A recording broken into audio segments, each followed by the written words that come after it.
ہیں گھر میں داخل ہوتے وقت بسم اللہ پڑھ لے اور کھانا کھاتے وقت بسم اللہ پڑھ لے تو شیطان کہتا ہے ہائے ہائے اس نے تو بسم اللہ پڑھ لیا ہے، یعنی اب اس کے گھر میں رہنے کو ہمارے لیے جگہ نہیں ہے، اب اس کے کھانے میں ہمارا کوئی حصہ نہیں ہے، اب اس کے گھر میں ہم پھیر نہیں سکتے اور اس کے کھانے میں ہم کھا نہیں سکتے ہیں، اس نے تو بسم اللہ پڑھ لیا ہے۔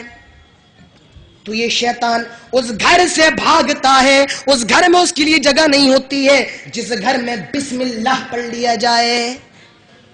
لیکن آپ اپنے آپ کا محاسبہ کیجئے کہ جب آپ اپنے گھر میں جا رہے ہوتے ہیں تو کیا کرتے ہوتے ہیں؟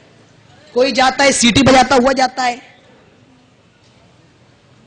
کوئی گانا گاتا ہوا جا رہا ہے، تو کوئی ہیڈ فون لگاتا ہوا جا رہا ہے۔ تو گھروں کے اندر اصلاح کہاں سے ہو ہماری؟ گھر میں داخل ہو تو بسم اللہ پڑھو، گھر سے نکلو تو بسم اللہ پڑھو۔ آئیے آپ کے سامنے حدیث رکھتا ہوں، اللہ کے نبی فرماتے ہیں آئے لوگوں جب تم گھر سے نکلا کرو تو یہ دعا پڑھا کرو، بسم اللہ توکلت علی اللہ لا حول ولا قوت الا باللہ۔ بڑی چھوٹی دعا ہے کہ ایک رکشہ چلانے والا بھی یاد کر لے، ایک ٹھیلا چلانے والا بھی یاد کر لے، روڈ پر بھیک مانگنے والا بھی یاد کر لے اور سڑکوں پر موچی بھی یاد کر لے۔ اللہ کے نبی نے چھوٹی دعا بتائی، پھر پڑھتا ہوں بسم اللہ توکلت علی اللہ لا حول ولا قوت الا باللہ۔ اللہ کے نبی فرماتے ہیں جب آدمی اپنے گھر سے اس دعا کو پڑھ کر نکلتا ہے تو فرشتے کہتے ہیں آئے اللہ کے بندے تو نے کتنی زیادہ بہترین دعا پڑھ لی ہے، تو نے کتنا اچھا ذکر کر دیا ہے، آئے ہے تو نے کتنی زیادہ اچھی دعا پڑھ لی ہے، اب تو اللہ کی حفاظت میں آ گیا، اب تو اللہ کی سرکشا میں آ گیا، اب تو نے اپنا بیمہ کرا لیا، تو نے اپنا انشورنس کرا لیا۔ آئے اللہ کے بندے اب شیطان سے تجھ کو تکلیف نہیں ہوگی، اب شیطان تجھ کو تکلیف نہیں دے سکتا ہے۔ جب وہ آدمی جا رہا ہوتا ہے شیطان اس کو بہکانے کے لیے آگے بڑھتا ہے، دوسرا شیطان اس سے کہتا ہے آئے شیطان رک جاؤ، کیا تمہیں معلوم نہیں ہے اس نے کتنی زیادہ اچھی دعا پڑھ رکھی ہے، اس نے کتنا اچھا ذکر کر لیا ہے، آئے شیطان رک جاؤ، تم اس کے پاس نہ جاؤ، وہ اللہ کی حفاظت میں ہے، وہ اللہ کی سرکشا میں ہے۔ تو میرے بھائیو جب اپنے گھر میں داخل ہوا کرو تو بسم اللہ پڑھا کرو اور جب نکلا کرو تو بسم اللہ پڑھا کرو۔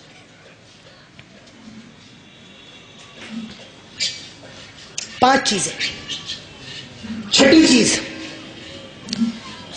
گھر کی اصلاح کرنے کے لیے چھٹا طریقہ، پہلے حدیث پڑھتا ہوں اور پھر اس کا ترجمہ کروں گا۔ اللہ کے نبی نے فرمایا آئے لوگوں لا تجعلوا بیوتکم مقابر ان الشیطان تنفر من البیت الذی تقرأ فی سورۃ البقرہ۔ اے لوگوں اپنے گھروں کو قبرستان نہ بناؤ، اپنے گھروں کو قبرستان نہ بناؤ، کیونکہ شیطان ایسے گھروں سے بھاگتا ہے جس گھر میں سورہ بقرہ پڑھی جائے۔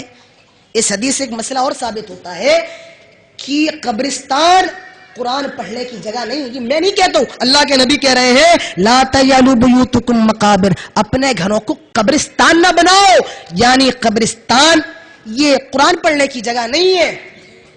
اور آگے فرمایا کہ شیطان بھاگتا ہے اس گھر سے جس گھر میں سورہ بقرہ پڑھی جائے۔ آج ہمارے اٹاوا کے اندر کچھ ایسے گھر ہیں جن کے بارے میں یہ مشہور ہے کہ یہاں چڑیلیں رہتی ہیں، یہاں بھوت رہتے ہیں۔ آپ کے یہاں بھی مشہور ہوگا، حویلیاں ہوتی ہیں، یہاں بھوت رہتے ہیں، لوگ جاتے ہیں چگادریوں سے اور پتہ نہیں کن کن سے علاج کروانے۔ ارے اللہ کے نبی نے فرمایا یہاں آؤ، علاج یہاں پر ہے، بھوت بگانا ہے، گھر سے شیطان بگانا ہے، علاج کیا ہے؟ سورہ بقرہ گھر میں پڑھ لو۔ سورہ بقرہ اللہ کے نبی فرماتے ہیں جس گھر میں پڑھی جائے اس گھر سے شیطان بھاگتا ہے۔ تو اسلام طریقہ بتاتا ہے، اسلام علاج بتاتا ہے، وہ علاج یہ ہے کہ گھر میں سورہ بقرہ پڑھی جائے۔ معاف کیجئے گا، یہ نہیں کہا سورہ بقرہ لٹکائی جائے، یہ نہیں کہا جامع مسجد سے 300 روپے کی سورہ بقرہ خرید کر لے کر آ جاؤ اور لٹکا دو، لوہے قرآن لٹکا دو، یہ نہیں کہا۔ فرمایا سورہ بقرہ جس گھر میں پڑھی جائے اس گھر سے شیطان بھاگتا ہے۔ اب کہیے اگر موبائل میں بجا دے تو یہ بھی سوال ہے، آج تو شارٹ کٹ لوگ مارنا چاہتے ہیں، موبائل سے بجا دے تو وہی تو بات ہوئی۔ میں یہی کہوں گا موبائل میں وہ اثر نہیں ہے میرے بھائیوں جو آپ کی زبان میں ہوتا ہے، موبائل کے اندر وہ تاثیر نہیں ہے جو آپ کی زبان میں ہوتی ہے۔ اپنے گھروں کو قبرستان نہ بناؤ، اور شیطان بھاگتا ہے اس گھر سے جس گھر میں سورہ بقرہ پڑھی جائے۔ تو یہ 6 چیزیں ہو گئیں گھر کی اصلاح کے لیے۔ 7ویں چیز، اپنے گھر کے بچوں کو، اپنی بیوی کو تعلیم دو، دین سکھاؤ، اسلام سکھاؤ، اسلام کی تعلیمات سکھاؤ اپنی بیوی بچوں کو۔ قرآن کہتا ہے یا ایھا الذین آمنوا قوا انفسکم واہلیکم نارا، آئے مومنو، آئے لوگوں، اپنے گھر والوں کو جہنم کی آگ سے بچاؤ، اپنے گھر والوں کو جہنم کی آگ سے بچاؤ۔ جہنم کی آگ کوئلے سے نہیں جلے گی، جہنم کی آگ پیٹرول سے نہیں جلے گی، جہنم کی آگ مٹی کے تیل سے نہیں جلے گی، بلکہ جہنم کا ایندھن انسان اور پتھر بنیں گے، انسانوں سے اور پتھر سے جہنم کی آگ کو دیکھایا جائے گا، یہی اس کے ایندھن بنیں گے۔ اسی لیے قرآن کہتا ہے آئے لوگوں اپنے گھر کو جہنم کی آگ سے بچاؤ۔ حضرت علی کہتے ہیں اس قرآن کی آیت کا مطلب یہ ہے علمہم، اپنے گھر والوں کو دین سکھاؤ، اپنے گھر والوں کو اسلام سکھاؤ، اپنے گھر والوں کو دین کی تعلیم دو، اپنے گھر والوں کو اسلام کے قانون سکھاؤ، تعلیم دو اپنے گھر والوں۔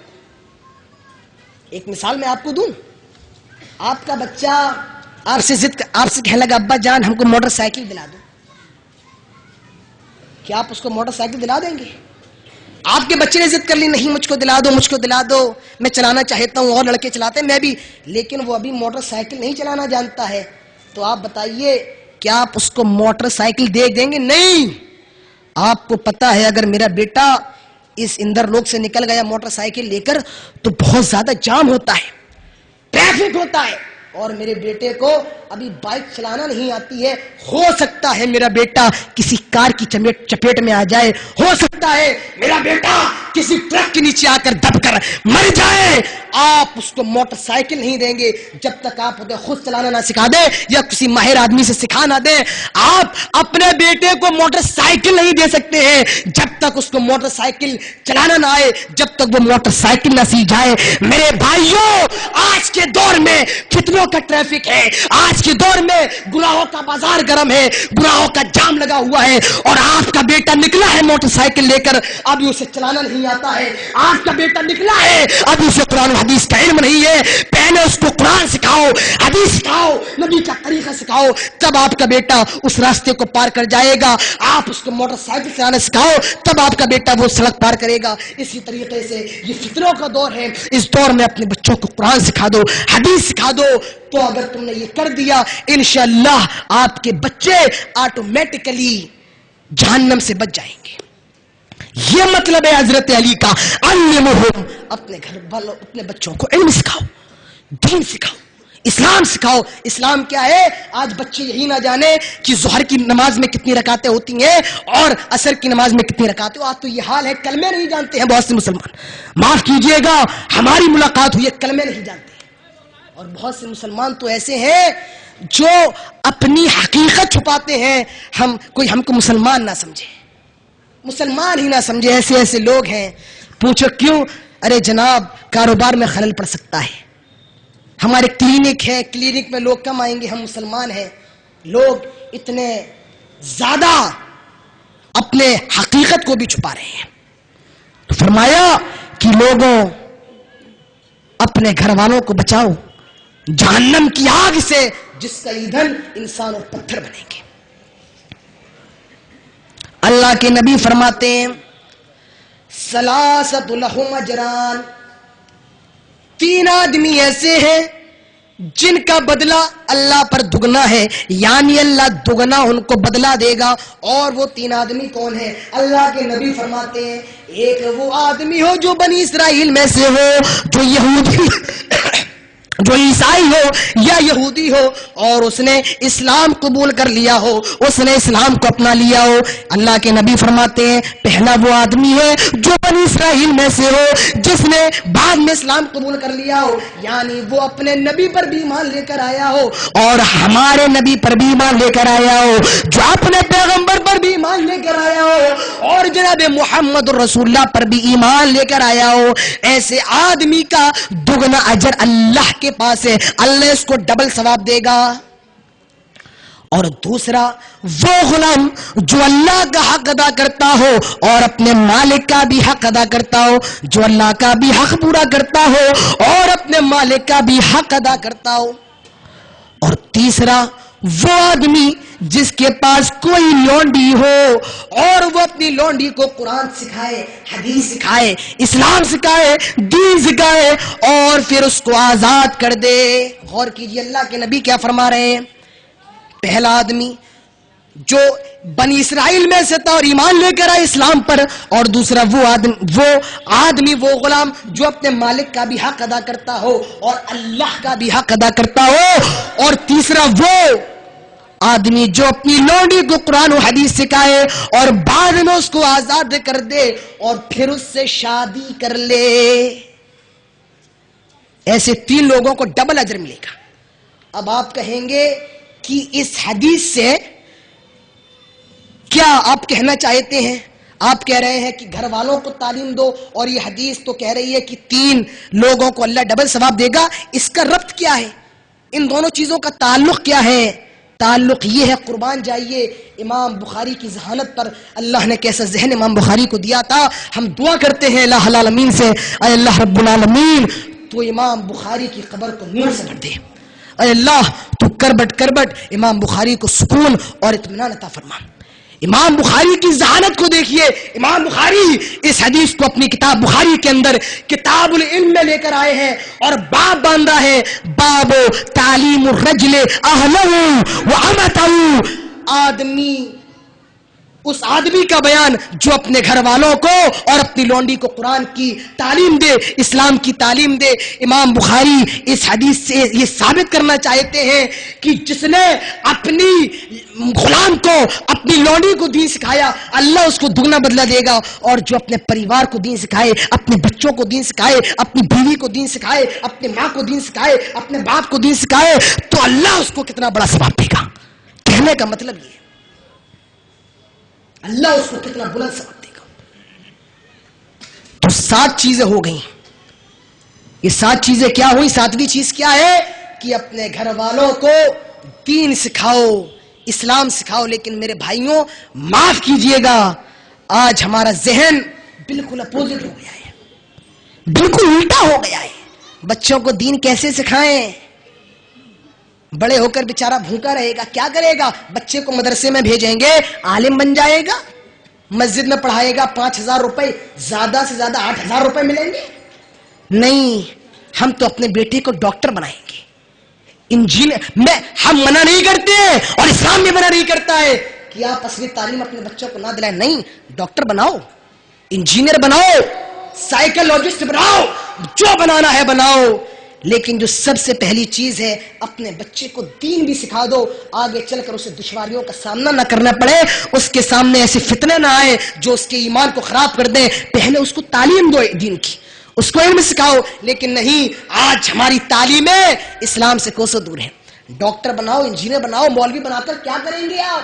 5,000 روپے، 8,000 روپے ہی تو ملیں گے۔ سن لیجئے، آپ نے اپنے بچے کو ڈاکٹر بنایا، MBBS ڈاکٹر بنایا، آپ نے اپنے بچے کی شادی کر دی اور ڈاکٹر کی شادی کر دی، ڈاکٹر کو جہیز میں کار مل رہی ہے، شام کو کلینک بند کر کے وہ ڈاکٹر اپنے گھر کو آ رہا ہے، اپنے گھر کی طرف لوٹ رہا ہے، لیکن جب سامنے سے ٹرک آتا ہے، اس ڈاکٹر نے اپنی کار سنبھالی نہیں اور وہ کار اس ٹرک میں گھس جاتی ہے، دونوں کی ٹکر ڈاکٹر ہو جاتی ہے میرے بھائیوں، وہ ڈاکٹر مر جاتا ہے، ختم ہو جاتا ہے، انتقال کر جاتا ہے، جب اس کا نماز جنازہ رکھا ہوا ہوتا ہے، معاف کیجئے گا، اس کا جنازہ پڑھانے MBBS ڈاکٹر نہیں آتا ہے، اس کا جنازہ پڑھانے 1 لاکھ 2 لاکھ کمانے والا انجینئر نہیں آتا ہے، بلکہ وہی 5000 والا مولوی آتا ہے، اس کا جنازہ پڑھانے والا 8000 والا عالم دین آتا ہے۔ جب اس کی شادی ہو رہی تھی چھکے بنائے گئے تھے، لیکن اب باپ رو رہا ہے، جس عالم کو تم نے اتنا کمزرف سمجھا تھا، جس عالم کو تم نے کہا تھا یہ تو 8000 والے مولوی ہے، میرے بھائیوں وہ عالم تمہارے ڈاکٹر کا جنازہ پڑھائے گا، یہ عالم کو شرف ہے۔ ایک ہی صف میں ایاد و محمود دنیا کے بڑے بڑے رئیس ہیں، سعودی کا بادشاہ، پاکستان کا وزیر اعظم، سب ایک ہی صف میں ہیں۔ معاف کیجئے گا، امام ہوتا ہے، بڑے بڑے رئیس ہوں گے لیکن وہ امامت نہیں کرا سکتے ہیں۔ اگر 8000 ہی اس کی تنخواہ ہے لیکن وہ وزیر اعظم کا امام ہے، وہ سعودی کے بادشاہ کا امام ہے۔ میرے بھائیوں، عالم کی عزتوں کو کم نہ سمجھو، ورثۃ الانبیاء اللہ کے نبی نے کہا ہے، یہ وارث ہے اللہ کے نبی کے، ورثۃ الانبیاء۔ کہا کہ اپنے بچوں کو قرآن سکھاؤ، میرے بھائیوں دین سکھاؤ۔ میں منع نہیں کرتا ہوں اس چیز کو، ہاں سکھانا چاہیے، اور اگر میں یہ کہوں تو غلط نہیں ہوگا کہ ایک عالم سے زیادہ، ایک مولوی سے زیادہ ایک ڈاکٹر تبلیغ کا کام کر سکتا ہے۔ ڈاکٹر نے کلینک کھول لیا، اب جب کلینک کھولا ہے تو کم سے کم کچھ نہیں تو 10-15 لوگ تو روزانہ دوا لینے آئیں گے۔ اگر 10-15 کو نہیں، اگر وہ 5 لوگوں کو بھی دین بتائے، اگر وہ 5 لوگوں کو بتائے بھائی نماز پڑھا کرو، روزے رکھا کرو، کم سے کم نماز تو پڑھ لیا کرو، داڑھی بڑھاؤ، تو لوگ اس کی باتوں پر دھیان دیں گے، کیونکہ وہ پڑھا لکھا انسان ہے، وہ ایک اچھا آدمی ہے، اور ہو سکتا ہے وہ اس کی بات کو جلدی ایکسیپٹ کر لیں۔ تو اپنے بچوں کو دین کی تعلیم دیجیے تاکہ وہ گناہوں سے بچ سکے، وہ گناہوں سے دور رہ سکے۔ تو یہ 7ویں چیز ہو گئی۔ 8ویں چیز، گھر کی اصلاح کرنے کے لیے 8واں طریقہ یہ ہے کہ اپنے گھر میں نیک لوگوں کو لائیں، اپنے گھر میں اچھے لوگوں کو لائیں، اپنے گھر میں اچھے لوگوں کو لائیں۔ اور مجھے ماجد دیوبندی کا وہ شعر یاد آ رہا ہے، اے اللہ میرے گھر کی برکت نہ چلی جائے، اے اللہ میرے گھر کی برکت نہ چلی جائے۔ 2 روز سے گھر میں کوئی مہمان نہیں ہے، لیکن شرط یہ ہے کہ مہمان اچھا ہونا چاہیے، اچھے لوگوں کو اپنے گھروں میں لاؤ۔ اگر تمہارے گھر میں ٹی وی چلتی ہے تو وہ منع کر دے گا، میرے سامنے ٹی وی نہ چلاؤ، وہ آپ کی اصلاح کرے گا، وہ آپ کی اصلاح کر سکتا ہے۔ آپ کے گھر میں اگر کوئی غلط کام ہو رہا ہے وہ منع کرے گا نہیں۔ اگر آپ کی بیوی پردہ نہیں کرتی ہے وہ پردہ کرنے کا حکم دے گا۔ آپ کے بچے آپ سے اونچی آواز میں بات کرتے ہیں، وہ آپ کے بچوں کو سمجھائے گا، وہ آپ کو قرآن و حدیث سکھائے گا، وہ آپ کو نماز کی تبلیغ کرے گا۔ اپنے گھروں کے اندر اچھے لوگوں کو لائیں، اپنے گھروں کے اندر نیک لوگوں کو لائیں۔ 8ویں چیز،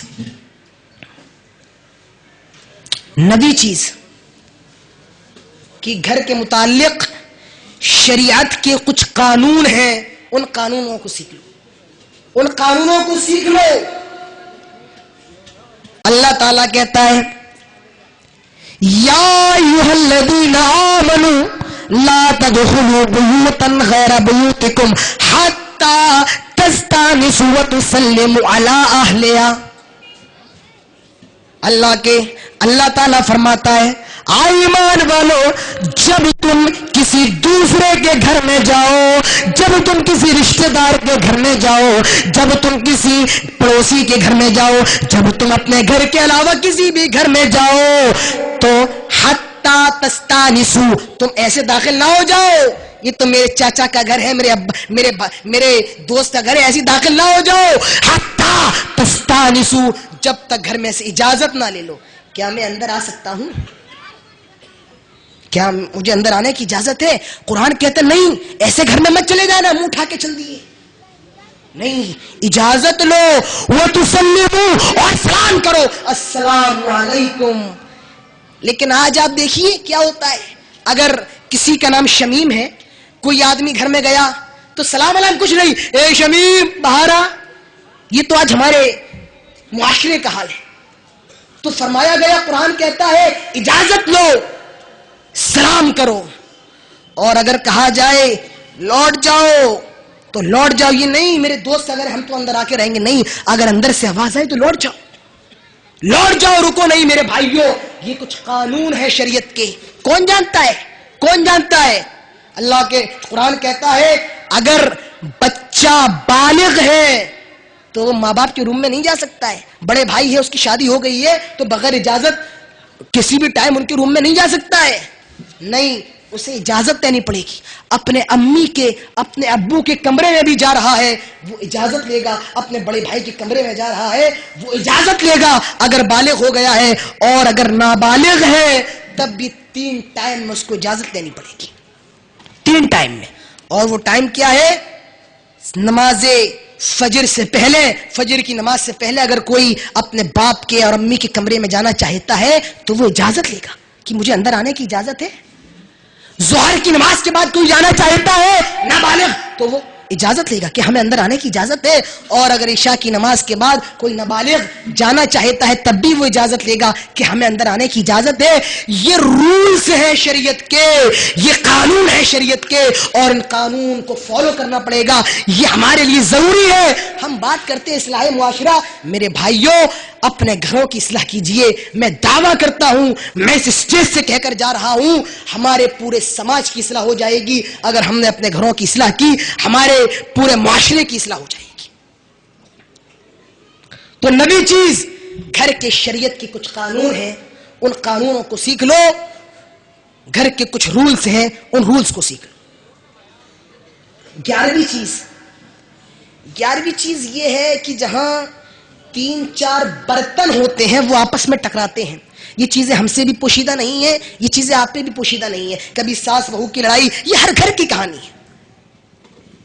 اسی لیے میں کہتا ہوں اپنے گھروں میں مشورہ کیا کرو، اپنے گھروں میں بیٹھا کرو اور مشورہ کیا کرو. آپ کے باپ نے آپ کو سارا کام دھندا دے دیا، سارا بزنس آپ کو دے دیا، تو اس کا مطلب یہ نہیں ہے اب آپ باپ کو چھوڑ دیں اور آنکھیں ٹیڑھی کر دیں. نہیں، باپ اگر چاہے تو آپ کے مال میں سے لے سکتا ہے. اگر آپ یہ چاہتے ہو کہ ہمارے گھروں میں لڑائیاں نہ ہو، ہمارے گھر میں اختلافات نہ ہو، تو چاہیے کہ آپ مشورہ کیجیے اپنے گھر میں. اپنی ساس بہو سب مل کر بیٹھ کر مشورہ کرے. یہ 11ویں چیز ہے. تو 11 چیزیں ہو گئی. گھر کی اصلاح کا 12واں طریقہ، گھر کی اصلاح کرنا ہے. گھر کی اصلاح کا 12واں طریقہ یہ ہے کہ میاں بیوی بچوں کے سامنے جھگڑا نہ کریں، بچوں کے سامنے لڑائی نہ کریں. میاں بیوی کا رشتہ ایسا ہوتا ہے کہ لڑائی ہو ہی جاتی ہے، یہ رشتہ ہی ایسا ہوتا ہے.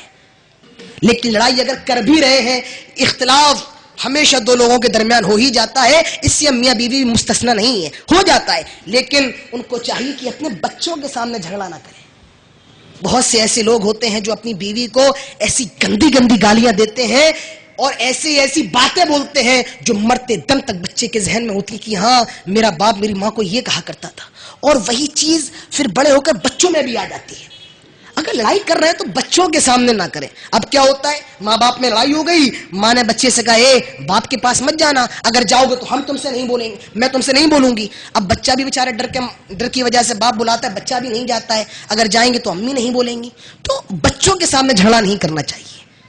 جھگڑا ایسا کرو کہ بچوں پر یہ جھگڑا ظاہر نہ ہو کہ ہمارے ماں باپ کے درمیان جھگڑا ہوا ہے. تو یہ 12 چیزیں ہو گئی. اصلاح کے لیے میں بہت مختصر طور پر آپ کے سامنے رکھ رہا ہوں، ورنہ ان چیزوں کے لیے ٹائم بہت چاہیے، لیکن اختصار میں آپ کے سامنے پیش کر رہا ہوں. گھر کی اصلاح کا تیسرا طریقہ یہ ہے کہ آپ کی بچی نے آپ سے کہا آئے ابو جان میں اپنی سہیلی کے گھر جا رہی ہوں، میں ایک ٹاپی لے کر آتی ہوں. آپ کی بچی سہیلی کے گھر جا رہی ہے، دن کے 4 بج رہے ہیں اور جب وہ لوٹ رہی ہے تو رات کے 8 بج رہے ہیں. میرے بھائیوں، گھر کی اصلاح کرنا ہے. غور کرو، گھر کی اصلاح کا 13واں طریقہ یہ ہے، اپنے بچوں سے سوال جواب کیا کرو. اپنے بچوں سے سوال جواب کیا کرو.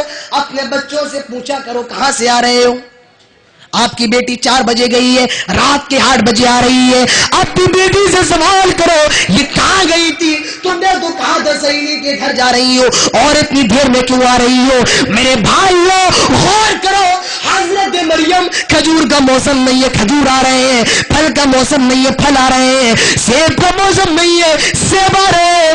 حضرت زکریا کہتے ہیں آئے مریم یہ آم کا موسم نہیں, آم آ رہے ہیں. آئے مریم یہ انگور کا موسم نہیں, انگور آ رہے ہیں.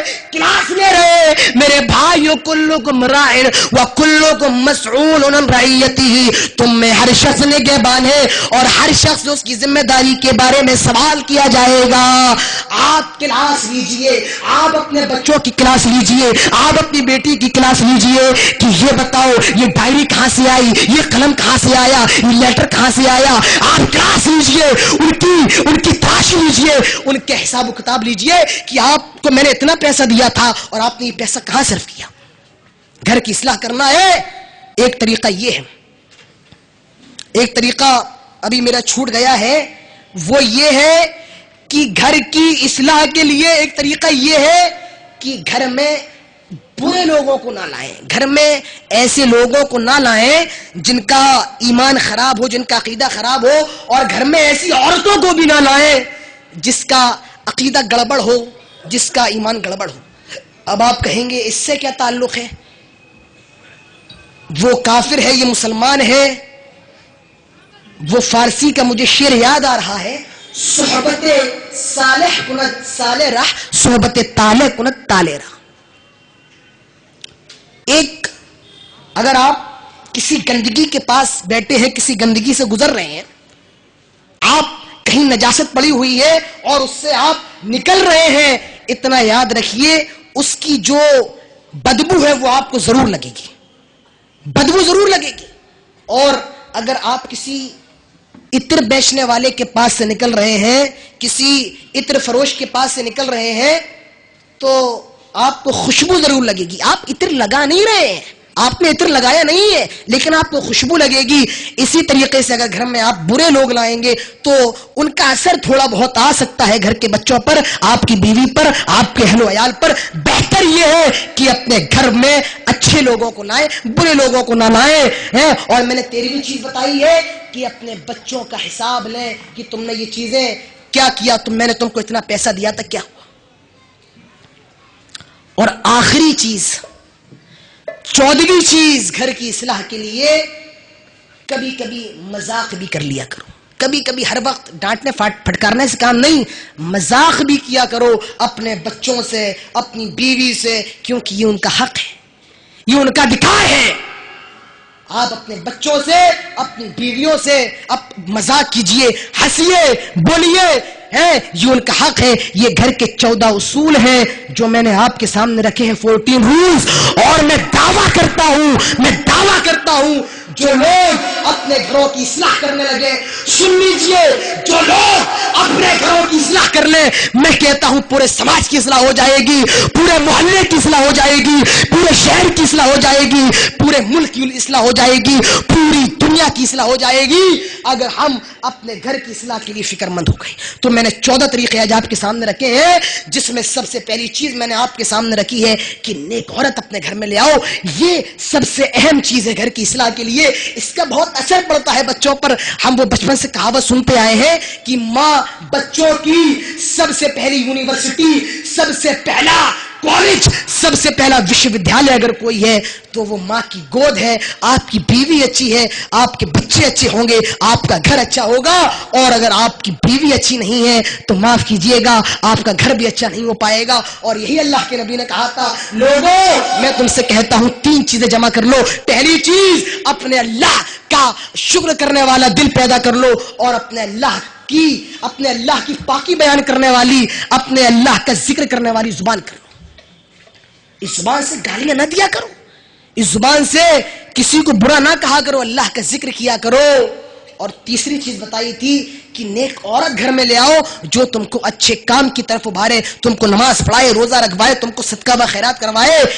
ایسی بیوی اپنے گھر میں لے آؤ. میرے بھائیوں, یہ 14 طریقے, 14 رولز میں نے آپ کے سامنے رکھے ہیں گھر کی اصلاح کے لیے, اور مجھے امید ہے کہ آپ کے سمجھ میں آ گیا ہوگا.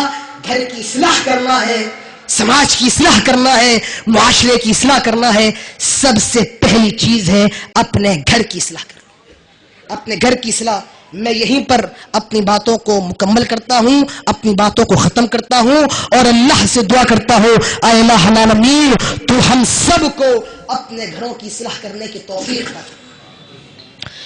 یہ جو 14 اصول میں نے رکھے ہیں اے الہ العالمین، ان 14 اصولوں پر ہم سب کو عمل کرنے کی توفیق عطا فرما اور کہنے سننے کے ساتھ اس پر عمل کرنے کی بھی توفیق عطا فرما۔ وما علینا الا البلاغ وآخر دعوانا الحمدللہ رب العالمین والسلام علیکم ورحمۃ اللہ۔